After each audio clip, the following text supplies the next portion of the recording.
Hai murid-murid, apa khabar? Cikgu harap murid-murid semua sihat. Bertemu lagi kita hari ini dalam sesi pembelajaran bersama Cikgu Mawadah. Hari ini kita akan belajar satu lagi tajuk baru, iaitu Kita Selamat di Sini. Aspek tata bahasa kata perintah. Jom ikut cikgu. Objektif pembelajaran. Pada akhir pengajaran dan pembelajaran, murid dapat menggunakan kata perintah yang betul dalam ayat serta dapat membina ayat berdasarkan gambar dan kata perintah yang diberi. Apakah maksud kata perintah?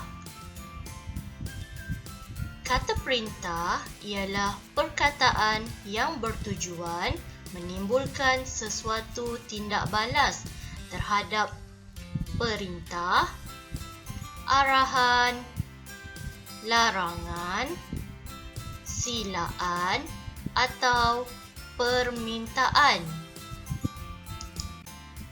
Terdapat pelbagai kata perintah, antaranya adalah seperti jangan, usah, sila, jemput, minta, tolong dan harap.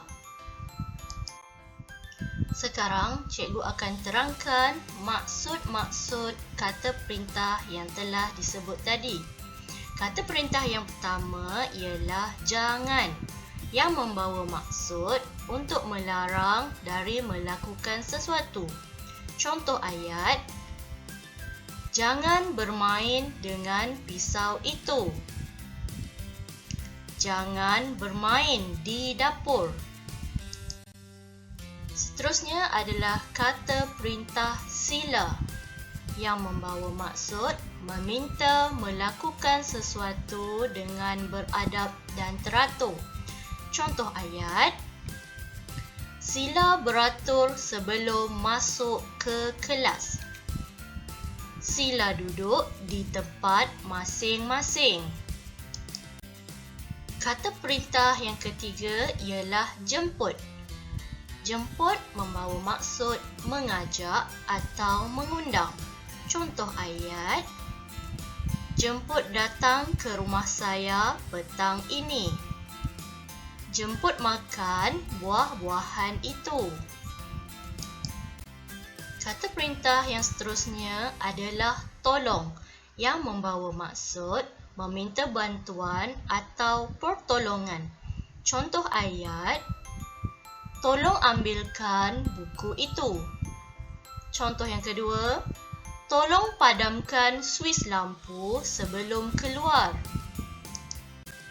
Seterusnya adalah kata perintah harap yang membawa maksud keinginan mendapatkan sesuatu atau meminta dilakukan sesuatu.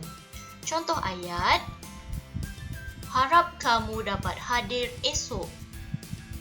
Harap semua bersabar. Sekarang, mari kita cuba membina ayat berdasarkan gambar serta kata perintah yang diberikan. Baiklah, dalam gambar ada seorang budak lelaki yang cuba memukul seekor ayam tetapi ditegah oleh seorang budak perempuan. Dan kata perintah yang diberi ialah jangan. Apakah ayat yang boleh kita bina? Jangan lupa kata perintah jangan. Okey, contoh ayat yang kita boleh bina adalah seperti jangan pukul ayam itu. Gambar yang kedua ialah gambar hari hujan dan kata perintah yang diberi ialah harap. Ayat yang kita boleh bina ialah harap kamu tidak bermain di luar rumah semasa hari hujan.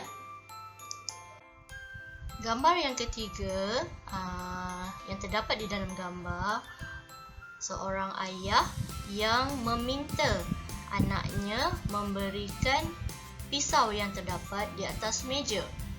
Kata perintah yang diberikan ialah tolong. Ayat yang kita boleh bina adalah seperti tolong hulurkan pisau itu. Kita nampakkan tangan ayahnya meminta diambilkan pisau.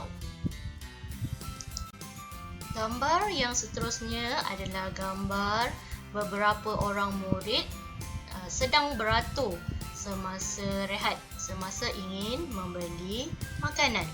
Kata perintah yang diberikan ialah sila. Ayat yang boleh dibina, sila beratur semasa membeli makanan di kantin. Harus diingatkan semasa ingin membina ayat perintah, ia mesti berkaitan dengan gambar yang diberikan. Baiklah murid-murid, tugasan kamu hari ini ialah muka surat 78 dalam buku aktiviti Bahasa Melayu Jilid 1. Arahannya ialah bina ayat dengan kata perintah yang diberikan tentang panduan keselamatan semasa hujan.